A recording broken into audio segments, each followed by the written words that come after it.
What's up, YouTube land? Xeno Gaming here. Welcome back to episode number 37 of my F1 2020 My Team series. And today we have the Italian Grand Prix. And this is going to be a trickier Grand Prix than usual because we're going to be starting from the back.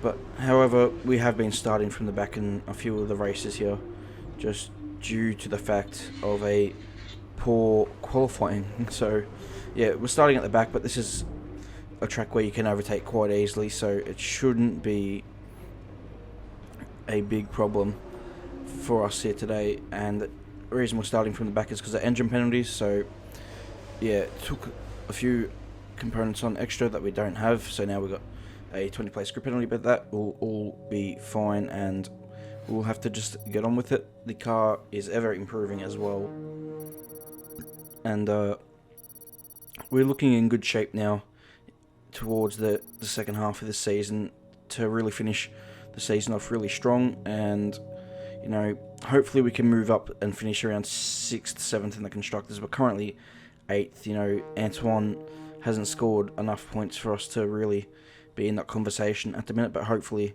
you know, we can bring home enough points in the second half of the season. Hopefully he can find his way into the points, which will help us, you know, be able to get into that conversation. But you know, anyway, we're not going to waste too much time here, and we're going to jump into the race because yeah, qualifying, I didn't bother qualifying, didn't want to waste a bit, so it will just jump straight into the race and hopefully we have a good one.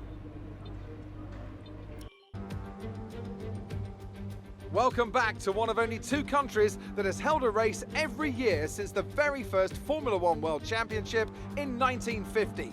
It is, of course, Italy, one of the great racing nations, and it's time to get underway for the Italian Grand Prix. We're 12 miles northeast of Milan for today's Grand Prix at a Monza circuit where we can expect top speeds of around 215 miles per hour. 11 corners on this 3.6 mile track, with 7 of those coming in the form of chicanes, and with a good slipstream and DRS open, there should be plenty of opportunity for some passing here today.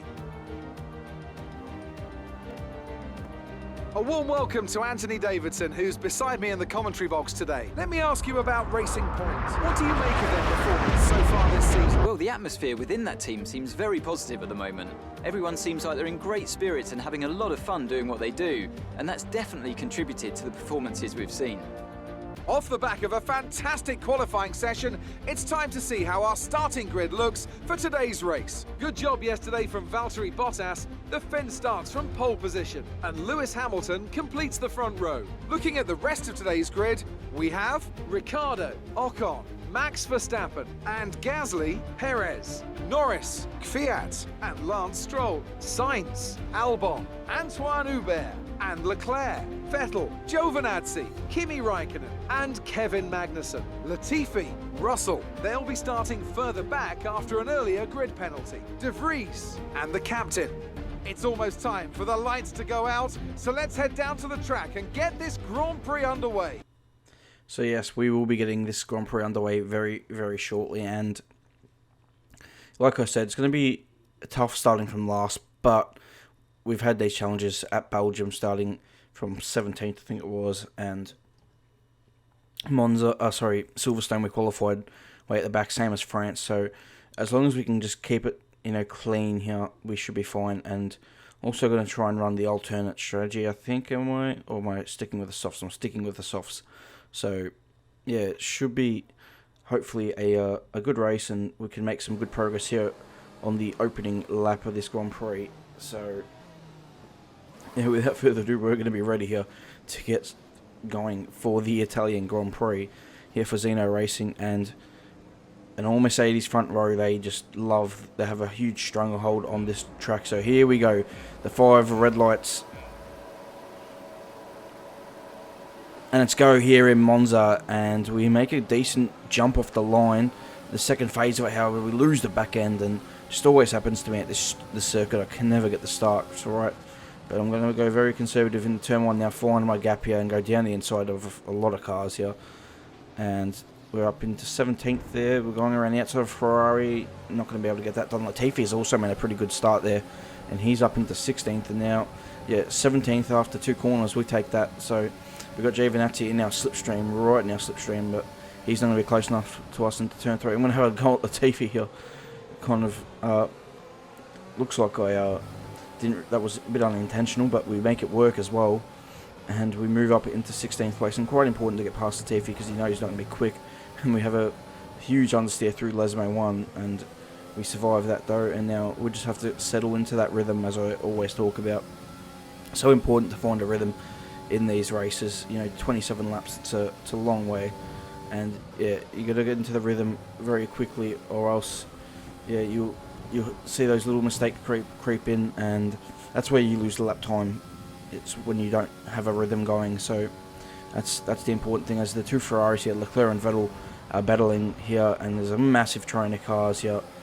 Looks like there's a bit of a gap already forming though between the front runners and the midfield. So this is interesting here. Have a look at the slipstream run we're getting here on Charles Leclerc. I mean, this is an unbelievable tow we're getting with the low downforce we're running here. And we're not going to have a go into turn 1. Yes, we are actually. And we're going to have a go on Vettel. No, we don't have a go on Vettel. We're now side by side with Leclerc. We're going to drive clean around the outside at turn 2 and pinch him to the apex, and that's job done. And moving up into another position. We're now in 14th here and chasing Vettel for 13th here. This is now lap 6, so yeah, it's kind of settled down a bit, and I haven't been able to. We're just stuck in this DRS train here, and yeah, haven't been able to get close enough in turn 1. That's probably the closest I was getting, but now I'm really starting to push it on the run to turn 4 and 5 here, and we've got a great tow, and we've got the inside line now as well, and we're going to get past Sebastian Vettel for 13th position. So good move there. We're now coming here to the start of lap 6, so this is the next lap, and Albon's having a go at Hubert around the outside in the turn 1. Well defended by Hubert. Can he get the drive off the corner? He can. Almost running into the back of Albon now, trying to pick up a double slipstream here. And can we get past Alex ourselves here and do a favour for Hubert? We're getting a good run, and Alex is going to go defensive. I back out of it, and Alex is now having a go at Hubert, but not close enough, and Hubert holds on to the position. So this is a great little battle here. Next lap round, and Albon having another go at Hubert. Hubert once again defends into turn 1, and can we pick up the paces here? And once again, same thing happens. Hubert gets a decent drive. Alex gets a bit of a better drive this time off turn 2. And he's able to stick side by side for longer. But now I'm picking up a slipstream from Hubert and quickly jump into Alex's slipstream. But we're quickly going past. Look at the overspeed we got. We're going to maybe have a go at Hubert as well. And unfortunately, we both aim for the same piece of track there. And I break the front wing quite badly, actually. Yeah, couldn't believe that. Paused the game by accident there. So, yeah, but yeah, couldn't believe that.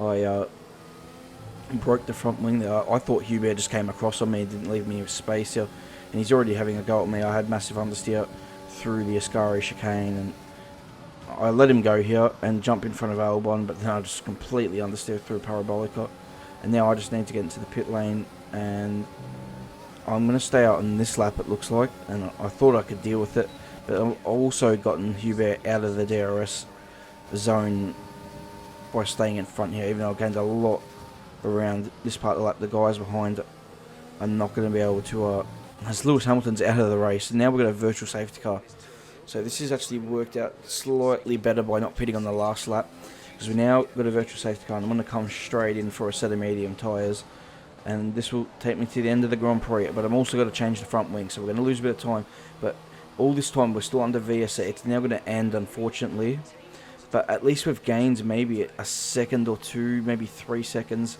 So it's pretty much even for how much time we're losing in this front wing change. Wish it would have stayed on throughout the course of my whole entire pit stop, but you know, you don't always get that kind of luck in this game. It seems like it's always ending while you're in pit lane, but we're gonna come back out in 20th here, and just Norris behind us. But yeah, more bad luck for Lewis Hamilton, unbelievable. And this has really given Bottas at the upper hand. But you can see now this is lap 12, and Vettel has come out behind us, and this by a couple of seconds. Yeah, we were fighting with Sebastian Vettel in the pack. Next lap around, we've got Albon and Hubert in the pits, and Albon looks like he is ahead. He is ahead, but we are also ahead of Albon. So yeah, that's good work on the undercut. To see how massive it was, the fact we changed the front wing and we're still ahead of these guys. So imagine how much further down the road we could have been if I had have just done that undercut without a front wing change. But yeah, we now move on to lap 15 here, and the gaps were stable and nothing was really going on. But Antonio Giovinazzi is now retired from the Grand Prix, and we've now got a safety car. There was no use pitting because it would have dropped me way too far down the order, so stayed out. And now we've got the safety car coming in this lap here on the end of lap 17. So we're going to have a 9-lap sprint here to the end, and we're currently in 9th place. Let's see how much ground we can make up. We've got Kvyat ahead of us here, and we've got to time this safety car restart well. I think it's Bottas at the front of the field really holding the pack up so he doesn't get slipstreamed down towards turn 1. We're going to try and slipstream Kvyat here, who's going to have a go at Sainz as well. He's not close enough to Sainz. I decide to back out of this. Look at Kvyat though, absolutely sends it like a torpedo into turn 1. Gets past one car. It's actually Bottas who's not in the lead here. He's actually in midfield. It's one of the Renaults in the lead, I think, actually. And Kvyat has just passed 3 cars. I've never seen the AI do that. Just sent it like the torpedo himself. But, you know, doesn't cause an accident. We get past Carlos Sainz. He's now having a go at us into turn 4 and 5 here, and we brake late and keep the position. So that was incredible. We now got a defend here from Sainz into Lesmo 1 because we didn't get a great exit, and we managed to just squeeze him out and hold on to the position. As we now move to lap 21, we've pulled a gap to the cars behind. We're in this pack here, and we're just trying to hold on. And I drove so aggressively over the sausage curb, it lifted me up in the air, and I went off the track there. So that was a 3-second mistake, but that's completely put me out of DRS and out of touch. And on lap 22 here, I put in a lap to try and get out of Albon's DRS so he can't attack me, and I come and set the fastest lap of the Grand Prix.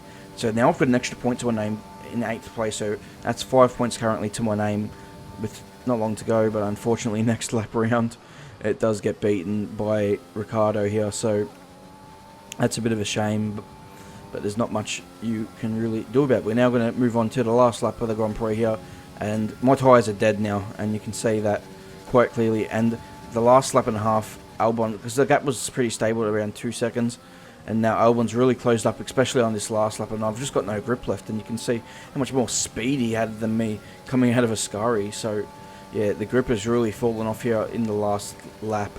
And watch this through Parabolica. I hit the apex here, I get on the throttle very late, the car just doesn't got the front end. And look at the speed he got coming out of Parabolica.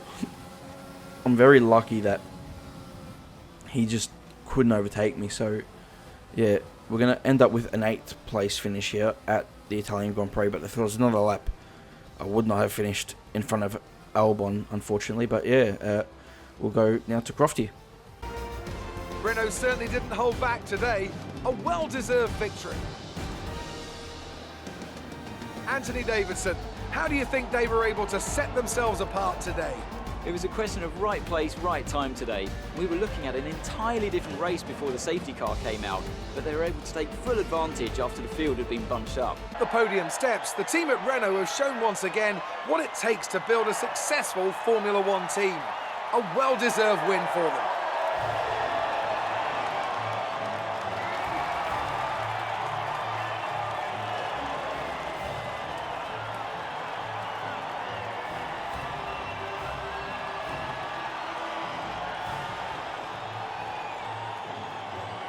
And after this round of the World Championship, here's how things look in the drivers' table. More points for Valtteri Bottas, further solidifying his lead at the top of the table. Some amazing talent out on the track today, but Anthony, who would you pick as your driver of the day? I have to give it to the captain. That was a commanding performance today. Very impressive indeed. It's time to check out the constructors' standings. Mercedes continue to extend their lead. It's been an absolutely wild weekend of Formula One action. I can't wait to see what's next. So an unbelievable result here today. Esteban Ocon is a Grand Prix winner, and unbelievable. He joins Lando Norris as the other first-time winner in this series, and he, I believe, won last year at the Singapore Grand Prix. So unbelievable result. Ricciardo picks up a 1-2 for Renault as well. It always seems to happen that way when a team wins for the first time in a long time. It always seems to be a 1-2 result. Kind of always happens that way, doesn't it? But Verstappen picks up a 3rd, but Bottas is just still clearly miles ahead of the rest at the minute in the championship. And Hamilton, with another retirement today, just had a poor season, has Lewis Hamilton, and things just have not gone his way. We are currently 7th. We've actually moved up to 7th in the championship, so that's really good. We're battling with the likes of Perez, and still 8th in the Constructors' Championship, which is disappointing, but yeah, not much I can really do about that. I've, scored a lot of points this year, and it just, unfortunately, we haven't been able to really rise in that championship the way I would have liked. Rivalry against Vettel is going well, and the Ferrari car just can't compete with us at the minute on pure pace, so not much Seb can really do about it. And yeah, I'm doing the job at the minute for the team, and getting some really good results despite some tough challenge starts. 2 8th places from starting 17th and 22nd. So yeah, you got to put that into perspective as well. But for the next race at Singapore, it should be all good with qualifying, and we should be starting up as high as possible. That's why I took the grid penalties for Monza, because you can overtake a lot easier than what you can at a Singapore. So yeah, should be an easier time of things at Singapore, and we should be able to get that done. So yeah, anyway, good little bit of cash now in the team as well with this injection. And yeah, Hubert, unfortunately, just hasn't done what we required of him this year. I was hoping he could maybe take that step. We developed him for half a season last year, and then I brought him back. I thought maybe he'd drag a bit more out of the car, but he just hasn't been able to do it, unfortunately, which is a shame for the team. But we'll just keep soldiering on. And yeah, I just renewed the sponsorships. I'm happy with the sponsorships. They give me good money, good objectives to aim for each weekend, and yeah, quite easy to achieve as well. So, and they pay good per month or per week, however it's set up. So yeah, quite happy with all those, and always assigning the activities that I feel like best benefit the team at the current time. So yeah, really decent Grand Prix. Shame I had that contact with Hubert. At the time I thought he came across on me, but as it turned out, I just was trying to get back to the middle of the track to open up my line for the chicane, and he was a little bit on the outside, and he came a little bit across into the middle, probably to protect me coming across. And yeah, we both pretty much just aimed for the same piece of track. It actually reminds me a lot of when Vettel and Webber shunted at Turkey in 2010. Only thing is that yeah, it didn't end as badly for us because the game's contact isn't as realistic as it is in real life. Because I'm sure contact at that kind of speed, at that kind of angle, probably would have punctured a tyre and would have ended in disaster for Xeno Racing. But anyway, going to upgrade the durability department here, and hopefully that's gives us a bit of reliability. I'm sort of starting to shift focus from upgrades to the car to reliability, just to help for Season 3. There's no major rule changes, so the car's going to stay as is, and just to help with the reliability for next year, so I don't have to take penalties like I did in Monza and give myself a more difficult task. But here's the outlook of the season, and just look at the run that Verstappen was on to start the season, and then since Baku, just the form that Bottas has been in, really since Monaco even, just win after win after win. And Italy was really just a poor result for him, so just finishing in 6th place. But yeah, the form has just been unbelievable, and no one has really been able to rival his consistency in the last 8 races or whatever it is. So unbelievable. I thought I'd just show you this graph. You can see just the results, and the poor luck Hamilton has had this year, 4 DNFs, unbelievable, and it hasn't really ever featured in the title race. So yeah, that's the breakdown. We're currently sitting 7th. Got that one win in Spain, got a couple fastest laps in there, a couple podiums, and hopefully we can add a few more to the trophy collections to end the season. I believe we are starting to get a really good pace in the car. So anyway, guys, I hope you all enjoyed this episode today. It was not the most exciting Italian Grand Prix, if I'm honest.